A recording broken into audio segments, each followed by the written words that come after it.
if I took a chance. It's always hard at first glance. I don't wanna, but I know I gotta do it. The truth is hard to swallow, I think I'll chew it. A few years ago, I started writing a fictitious story based on my time as an educator. It is called Taught, and the story was partially inspired out of anger and frustration fueled by burnout.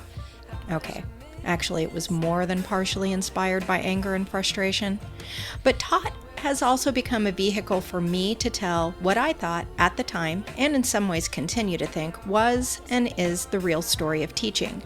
I now realize that my perspective is not everyone's perspective, but there are some pieces of Taught that resonated with many educators. This podcast is an extension of that story, and I, a former teacher, will interview other educators asking them to share how they really feel about the current state of education. Why are so many teachers burn out? Why are so many, like me, leaving the field? We likely won't solve any problems or come up with any solutions, but we can create a community of voices that maybe begin the conversation around how educators can take back teaching. I'm Melissa LaFleur. Welcome to Taught, the podcast.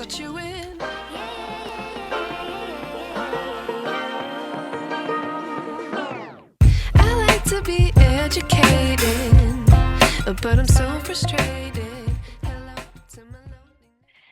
Today we have the pleasure of welcoming Jamie London Wollberg, a leader of love, providing impactful spiritual experiences for corporate leaders, entrepreneurs, and their businesses with his company, Wake In.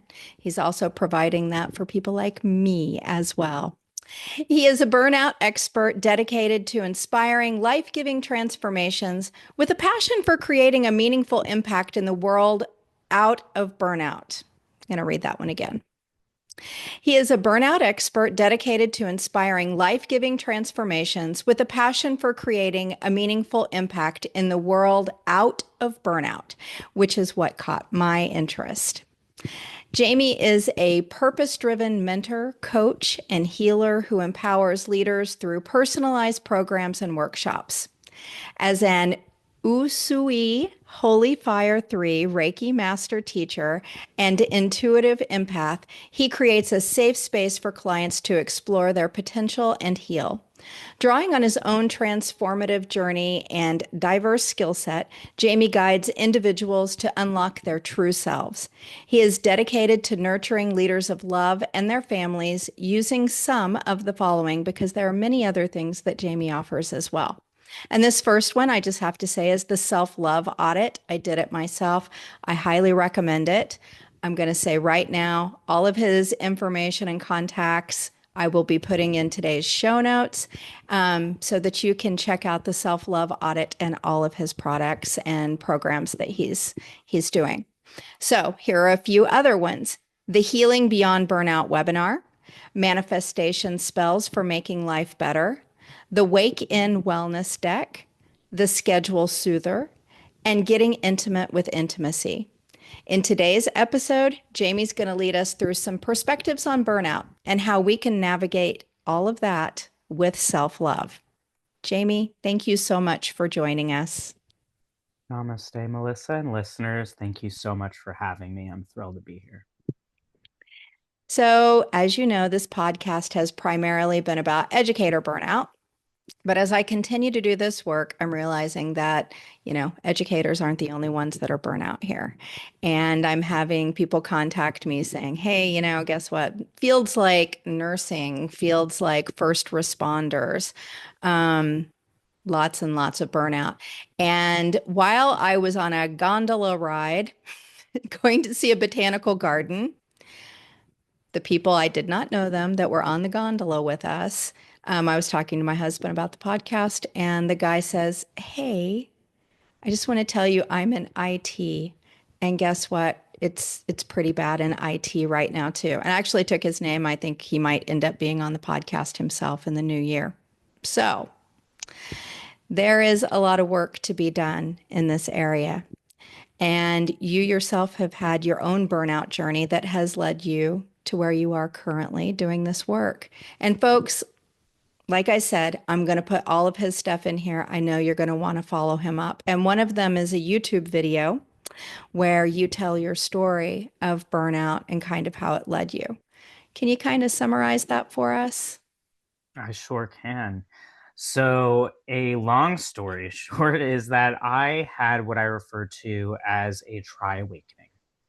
My tri awakening was based on my awareness and becoming of my physical body and my health journey that was going on there, my identity within myself, my sexuality, my gender, and my expression, and then my spirituality, my connection to spirit, source, God, and myself, frankly, and everything that was around me.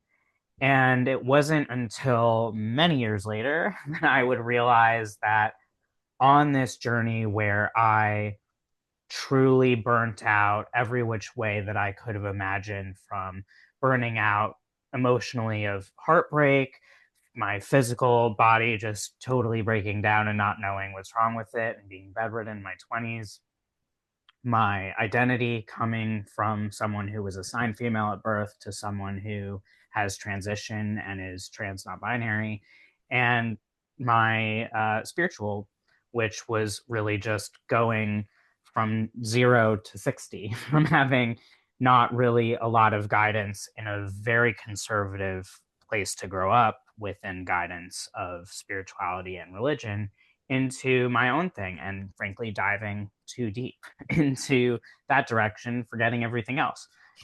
So along the way, I burned out in all these different ways. And I came to realize through the pandemic that what actually happened was burnout. That word wasn't even like in my vocabulary.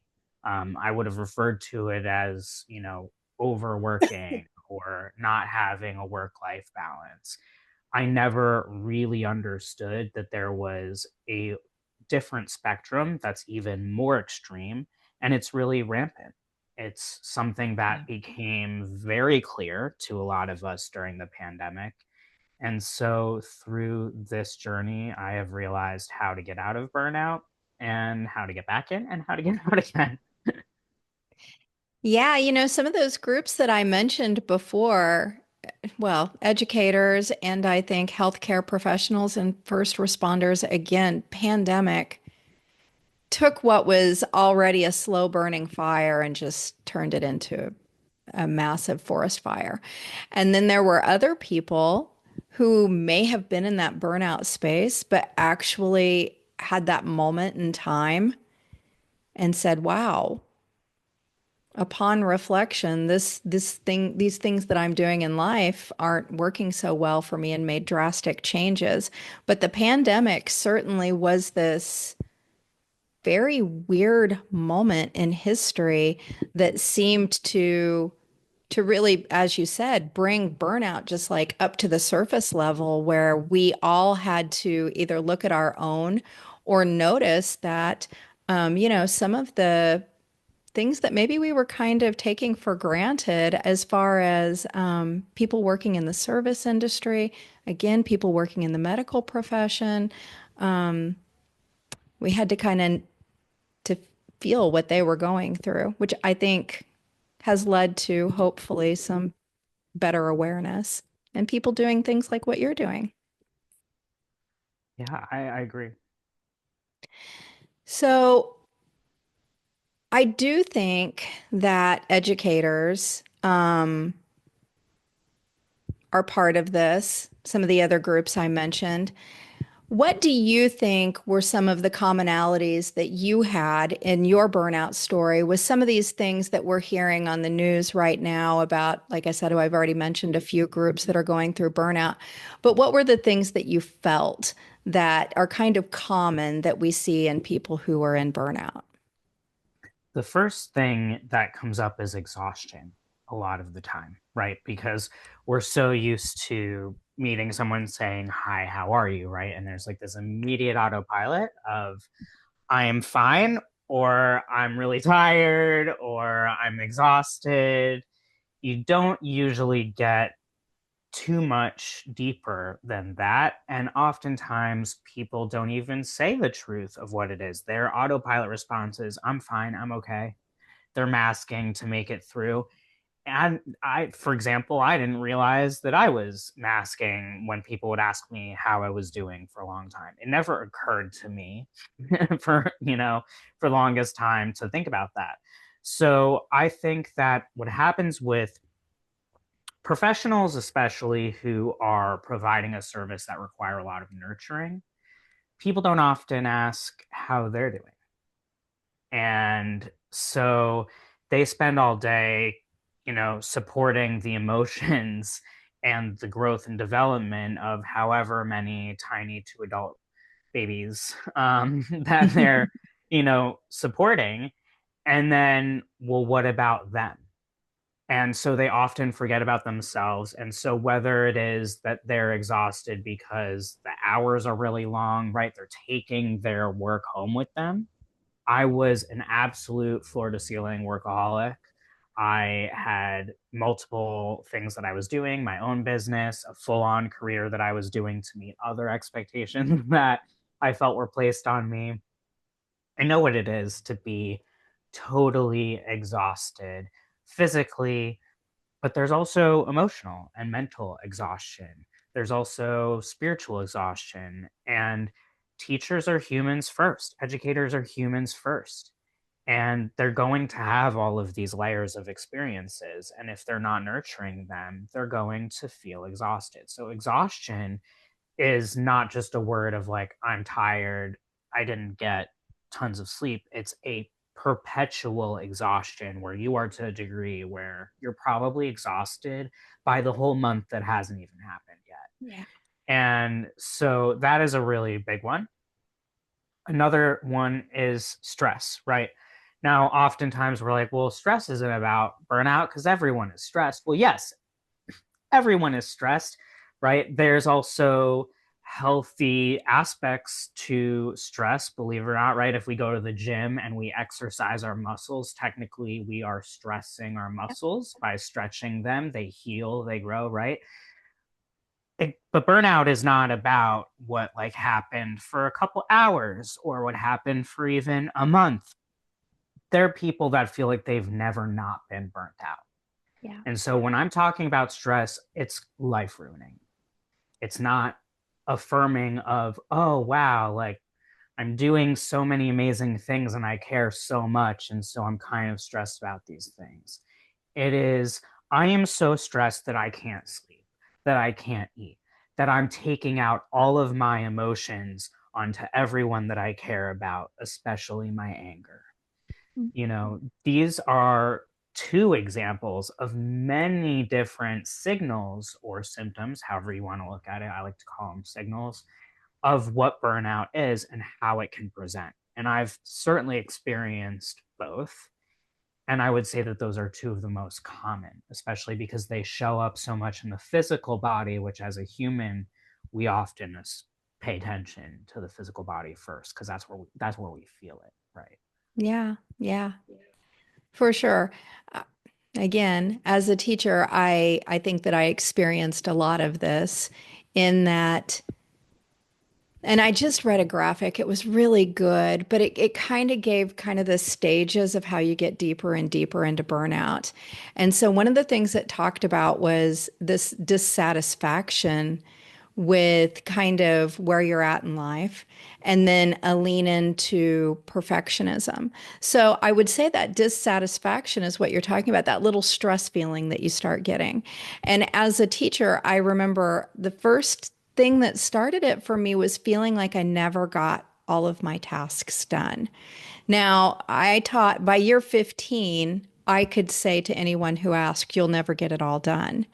But certainly starting my career, I expected that of myself. And as it was always in the back of my mind, well, there's these 10 things that I didn't get done. And that turned into just a bunch of negative self talk over the years. And that turned into chronic stress. And we know that chronic stress is that thing that you are in it for so long, you kind of change your whole mindset. And that's when you enter that burnout zone that kind of takes your life away from you and leaves you just feeling like you're in this really ugly space that you don't know how to get out of. And In my case, it took a long time. It was not something that I was able to come out of.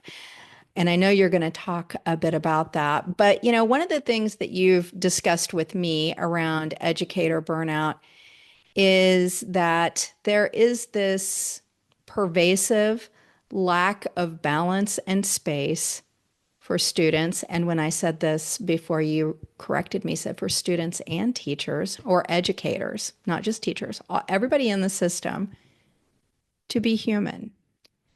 And I love this. So can you expand on that for our listeners?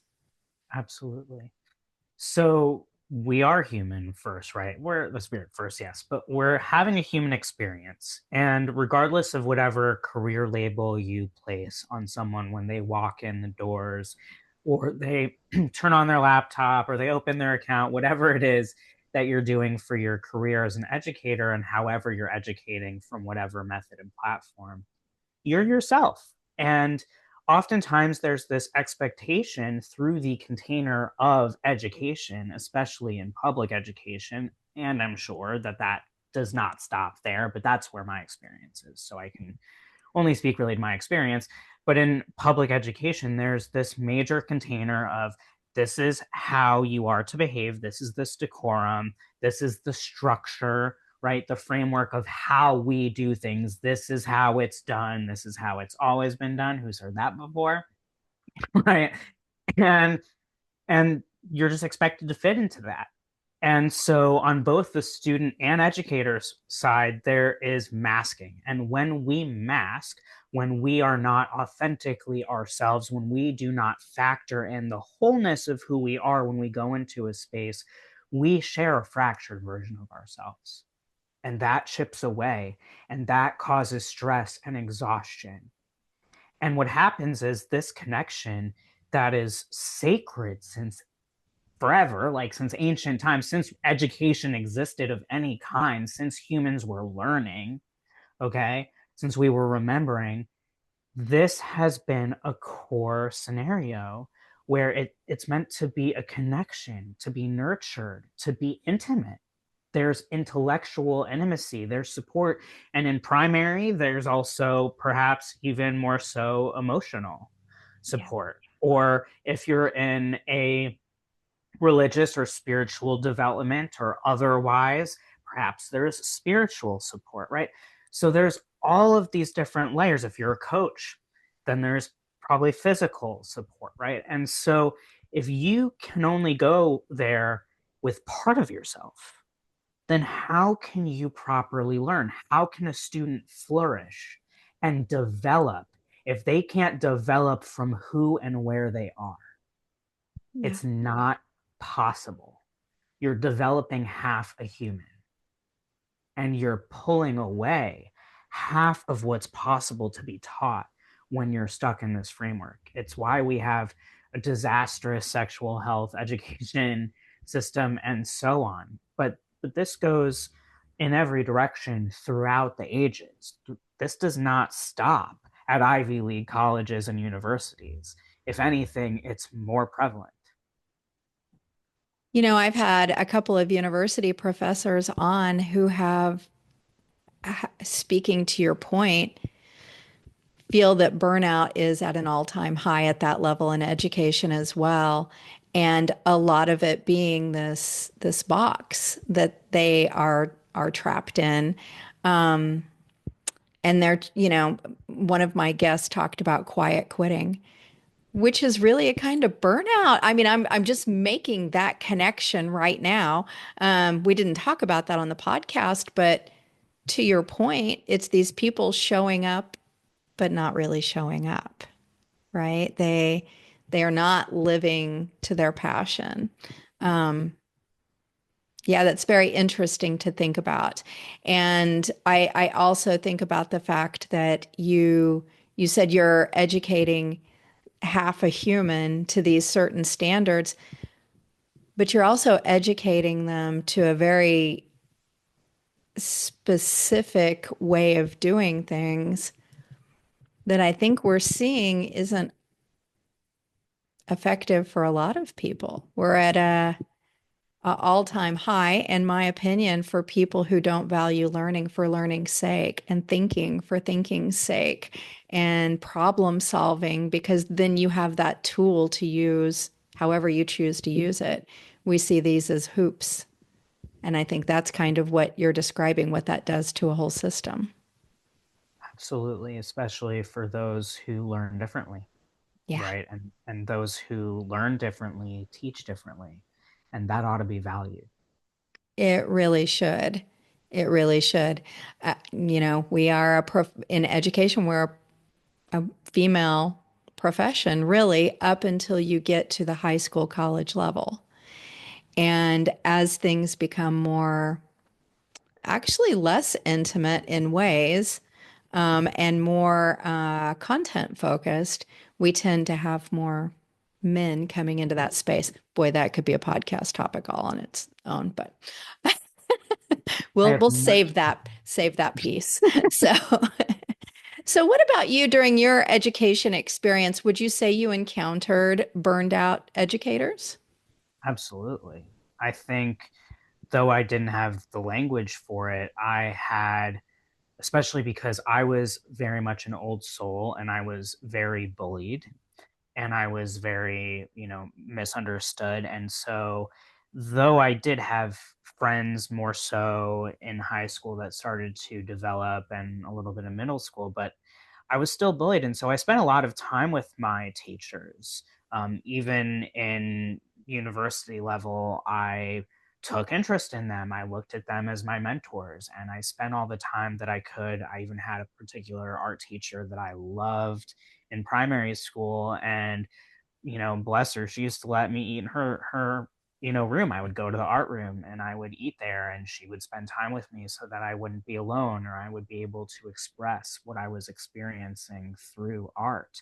And I could very much tell that they were unhappy, that there was a low level of energy. Of course, again, I wouldn't have explained it that way then, but it got to a point where, I'm sort of like this liquid truth serum. People just start to tell me things. It's been like that since I was really, really young. People who are like 30 to 40 years older than me have always kind of felt comfortable. They sense somehow my unconditional love, and they don't even realize it.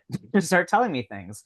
So I had teachers that would tell me about their life, and I realized that they were not happy. And when I realized they weren't happy, I would think, is that because of me? Am I doing something wrong? I would notice when a teacher would leave. I would notice when an assistant teacher would leave. I would notice the different moods and impressions from, teachers that would come in, temporarily if there was a teacher who was out. It was very clear to me. And I think that if I had to put it to how could I tell, it was sort of my awareness of feeling safe and loved, attended to, because I had teachers who would see me bullied and did nothing about it.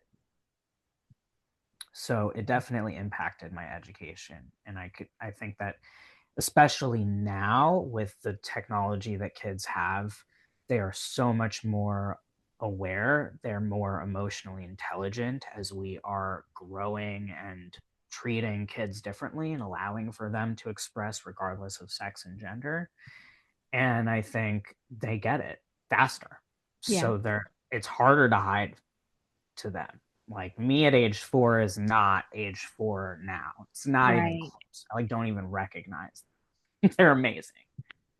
Well, you said something that really struck my heart, which is that one of the first things you said was, when you were around this low energy, this people who were probably burnout. And in no way am I victim blaming here, because burnout teachers don't choose to be there. Nobody wants to be in burnout.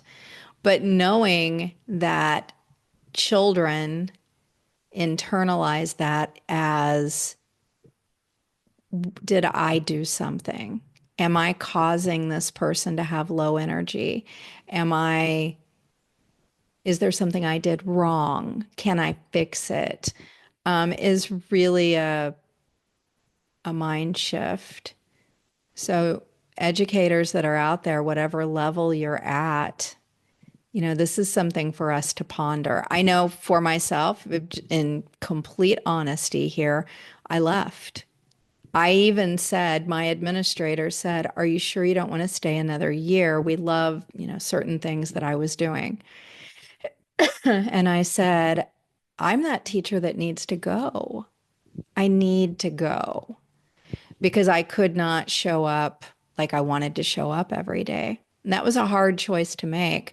And I actually spoke with a future podcast guest today, and she said, most people take a gap year between high school and college, or between college and going into the workforce. And she said, at my 10-year teaching point, I had to take a gap year because it was getting harder and harder for me to show up the way I wanted to show up, but I still wanted to stay in the game. So I think sometimes we need to, regardless of whether you're an educator or not, we all do need to be aware of the impact that we have when we're in that space, and perhaps begin whatever journey we need to take. Because again, nobody wants to be there. So why don't you talk to us a little bit about your program, speaking of getting out of that space? Because I think, as I've talked with other guests and we've talked about different strategies, a lot of times we just don't know how to start and what the first step is to move away from burnout. And I do think your approach is different than what I've had other people come on and talk about. So I would love to. I would say that the overarching lens of what I have used to get out of burnout and how I guide people is a spiritual lens. This is not like a, partisan. This is anybody of any faith, any belief system, whether you're religious, spiritual, both, neither, can flourish within the program so long as you are open-minded and open-hearted.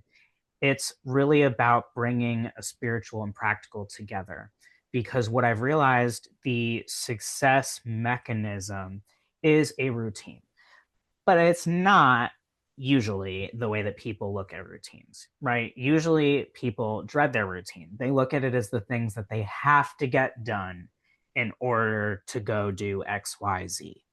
And this is not shaming that at all. It's simply saying, I invite you to consider that there's another way to look at a routine, which is these are the things I love to do. And when I do these things, I am my best self, and I am able to be exactly who I want to be and show up exactly how I want to show up at the things that really matter.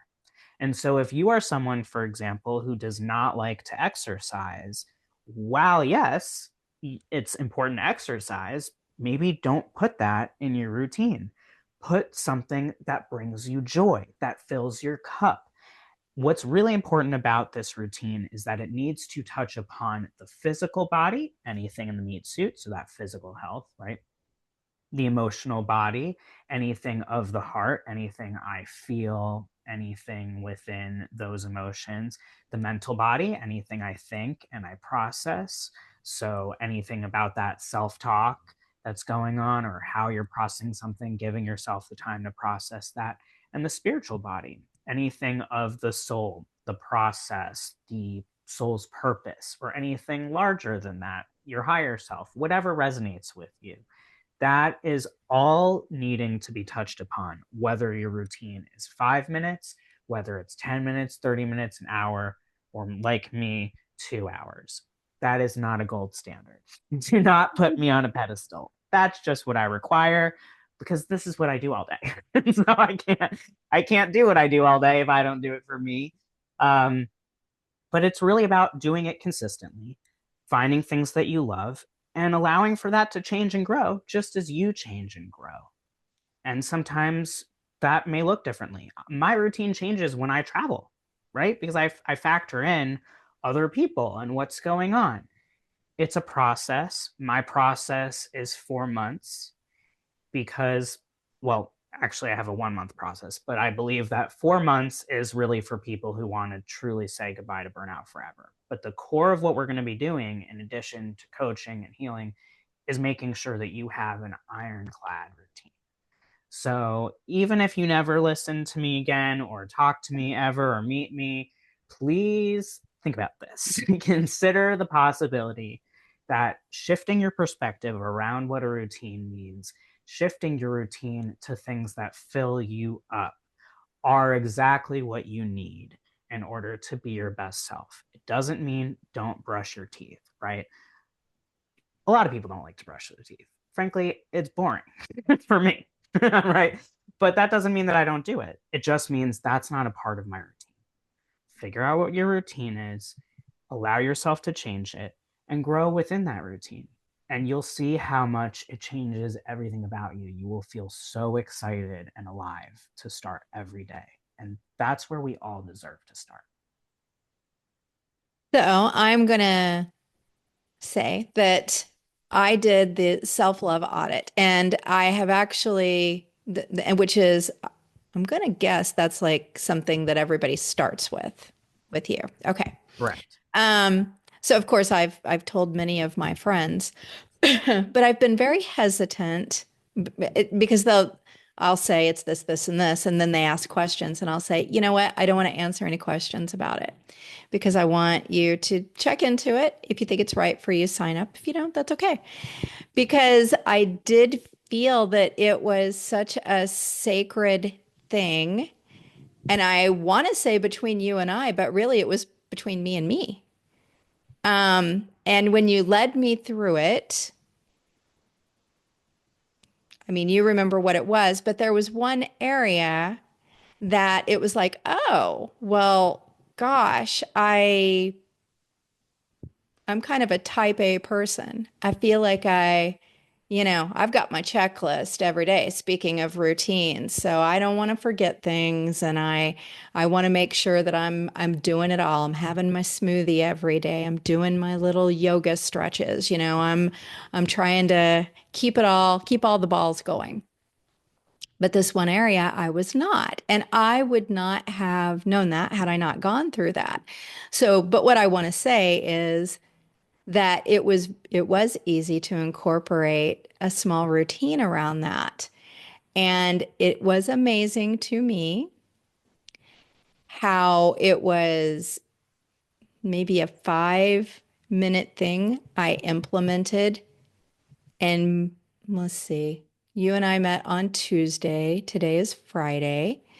And today, my husband and I spent probably a good hour doing something within that area I needed to work on because he wanted to and I wanted to. And we were just vibing back and forth on this, and it just presented itself. And I know that he felt really good about it, and so did I. And yeah, it was just amazing to me how quickly the process began to work.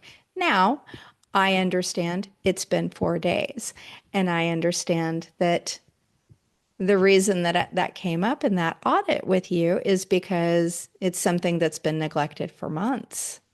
So I think it'll probably take a while for me to, and who knows, maybe I'll be back to do another self audit in a few months and see where I'm at. But I just want to say for my listeners, it was a very impactful moment for me to go through that process with you. So I do think that you have a gift. And I can also see that if those four things are not balanced, how that lack of balance really contributes to, well, it's like anything else in life, You can't have one tire missing off your car. You can put a donut on there for a while, but and something else you said, I was thinking all the things that, and I actually said it, I have my checklist.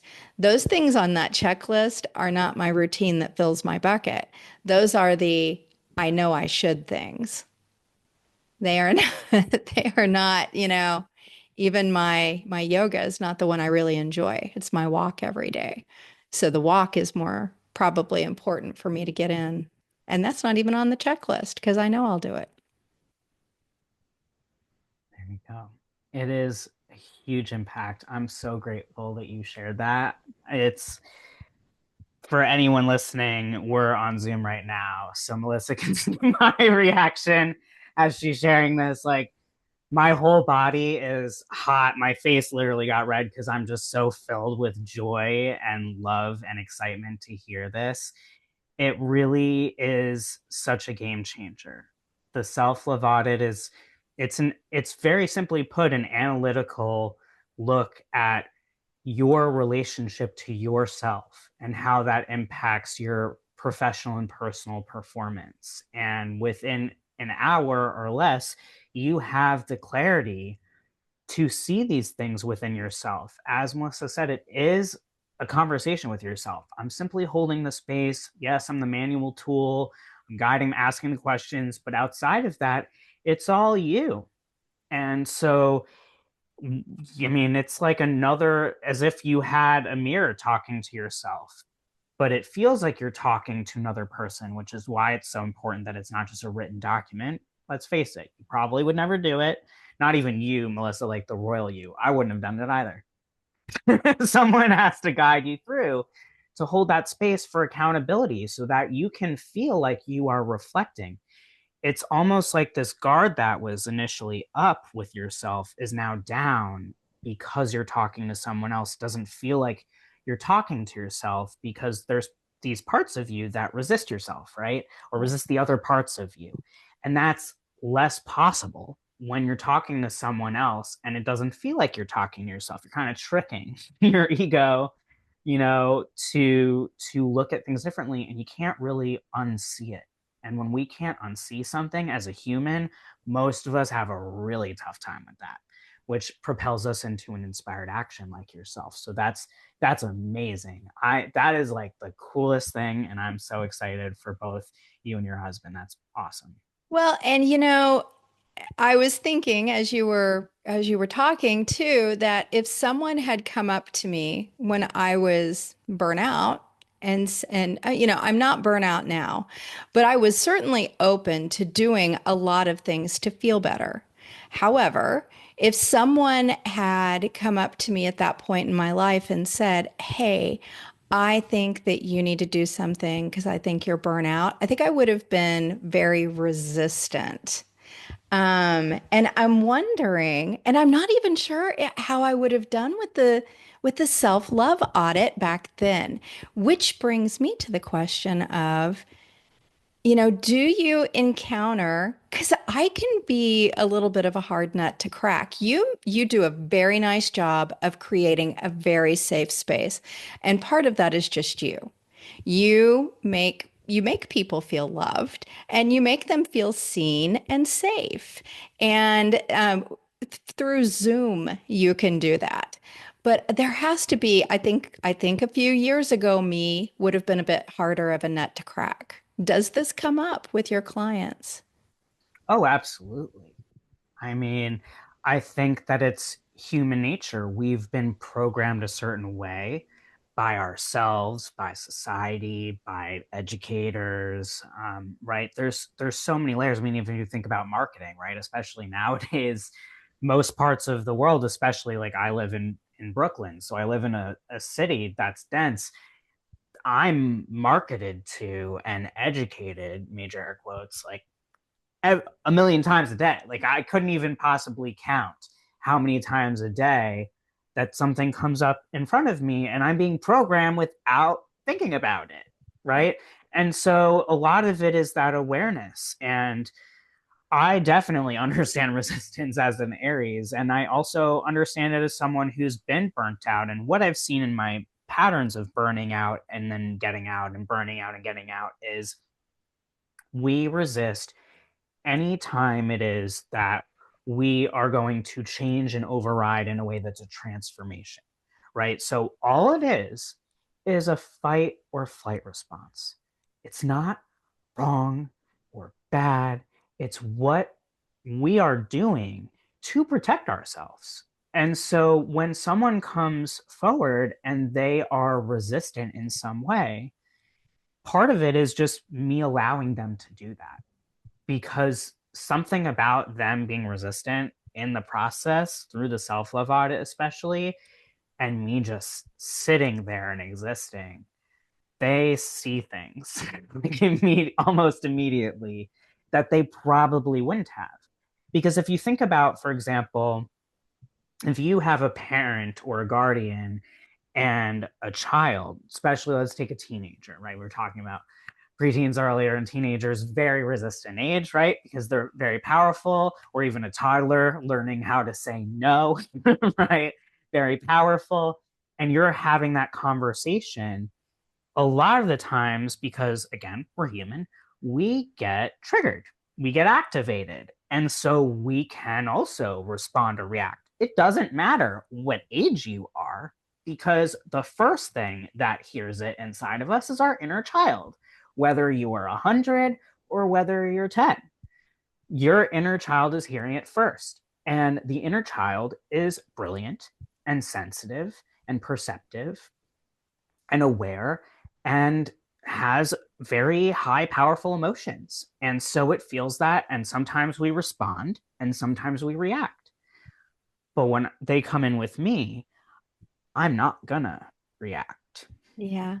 I even usually tell people that ahead of time, that I'm going to speak in a monotone way, that I'm not going to answer your questions during the audit, that I'm not going to coach you. Some people are like, what? What do you mean you're not going to coach me? And it's like, that's not what we're doing here. Like, Yeah, because this is not the Jamie you get in the self-love audit right here. No, this is, yeah. no, no. I mean, you're still getting all of me, but Oh, yeah, yeah. you're getting a specific version of me that's intentional in that capacity for that purpose. Yeah. So that, because if I emote the way this is, or you're staring at my face, you're going to come to all sorts of conclusions because we feel judged. Yeah. I think you're onto something there because like I said, if I think about burnout Max Melissa, I had a lot of shame around that. And a lot of it was, I should be able to handle all of this. I should be able to, it goes back to that should word again. These are the things I should do. Um, and I think that it would have been a little harder to be vulnerable about some of those questions that you asked because I was already feeling kind of shame and weakness. So I guess that's my message to anybody going through this is you don't have to be ashamed and you are not weak. So you've probably been a lot stronger than you realize for a lot longer than you should have been. Absolutely. And it takes strength to even acknowledge these things, right? So many people live within these emotions or don't know how to process the emotions, to understand the emotions that they are experiencing. And these are one of the million moments a day usually where I say, thank God for Brene Brown. And if you're listening to this, you probably know who Brene Brown is already. But if you don't, number one, don't feel ashamed about it because Brene would tell you not to. But also, immediately drop everything after you listen to this podcast, of course, and go and check out her TED Talk following literally everything else that she does.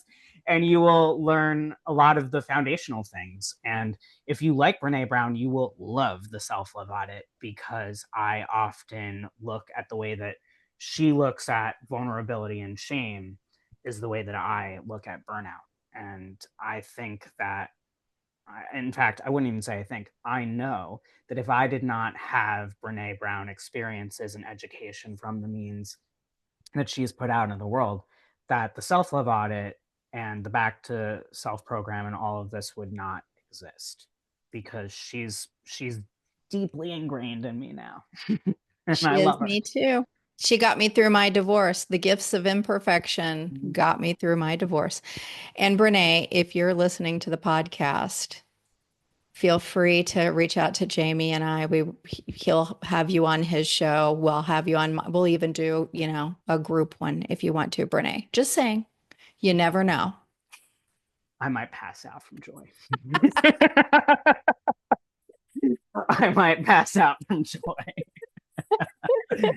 But yeah, the invitation is open any day of the week, any moment. Or Brene's team listening to this, or That's Vast's team, right. We're here. We're whoever. here for you. Yeah, I don't know. I feel like technology these days, we're what, like 3 degrees of separation from anybody. So someone Yeah. listening to this knows somebody who knows someone else who knows Brene. And all Brene has to do, she can just like something of ours and we'll still pass out and be thrilled. So, okay. Yeah. So, Jamie, is there anything else that you would like to say before we end this? And I'm going to ask you to do a little affirmation for us at the end. But before that, is there anything that you would like to say? I would love to simply come to a space of acknowledgement. I know that I often listen to podcasts when I am having a day, as one would say. And again, as we spoke about with educators earlier, they often don't get asked, "How are you doing?" And if they are, they're probably not going to feel safe to express actually how they're doing. Maybe not even in a teacher lounge, which makes me very sad to think about. And so, if you are listening to this, I want you to know that I see you and that I acknowledge how burnt out or not that you are, that it's taken all of your courage and all of your purpose and your passion and your whole life and aliveness to show up every single day. And with each and every challenge that you are experiencing, if you are burnt out, it is not forever. It is not. I was bedridden for so long. I burned out so many different times. I promise you, there is a light at the end of that tunnel. There is another side. There is a world that you are actually living in and can choose to embody and perceive, where you are not in burnout anymore.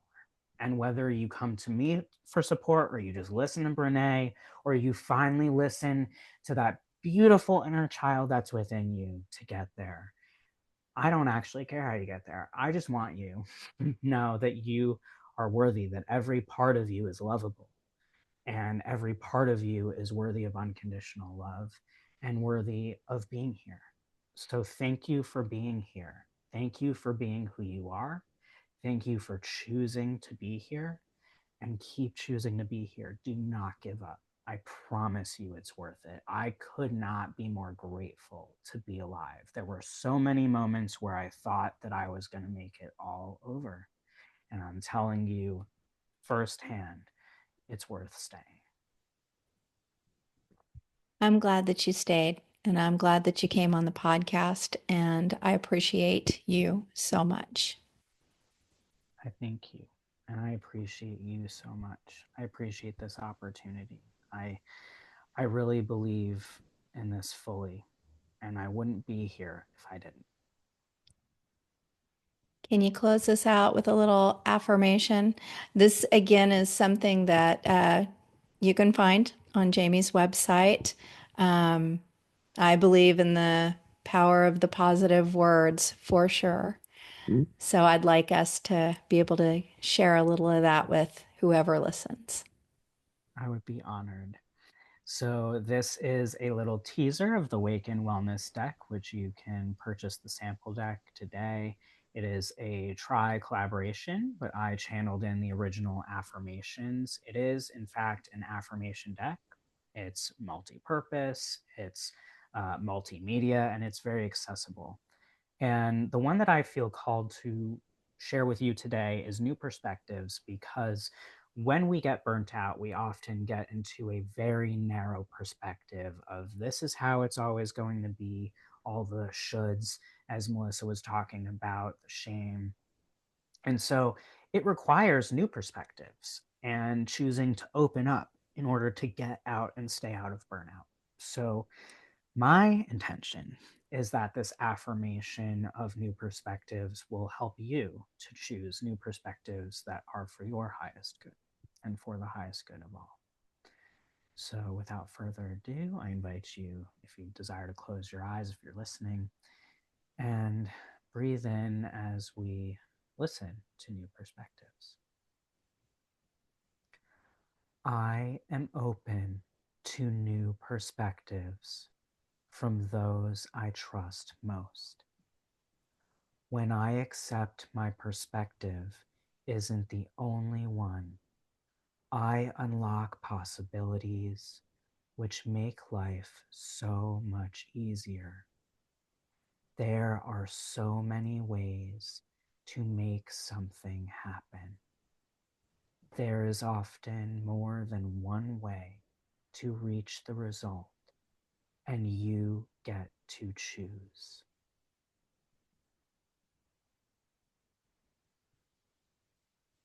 Jamie, for thank you. having me. I wish I knew, wish I knew.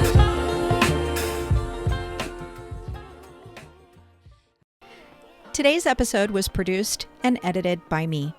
The theme music is by Otis McDonald featuring Joni Inez. But I'm so frustrated. If you know someone who might enjoy these conversations, please share the podcast episodes as much and as often as you can. It's as simple as copying the link you use to access today's episode and sending it in a message or sharing it on social media. I'm a small, independent operation, and your shares broaden our audience. Perhaps you or someone you know will be inspired to talk about teacher burnout. If you would like to get your voice on my podcast, contact me via the link on my webpage, taught.buzzsprout.com.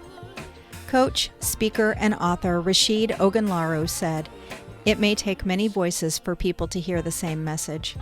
Join me in being one of the many voices rising up to get the message out around educator burnout. This is Melissa LaFleur. Thank you for listening to Taught, the podcast.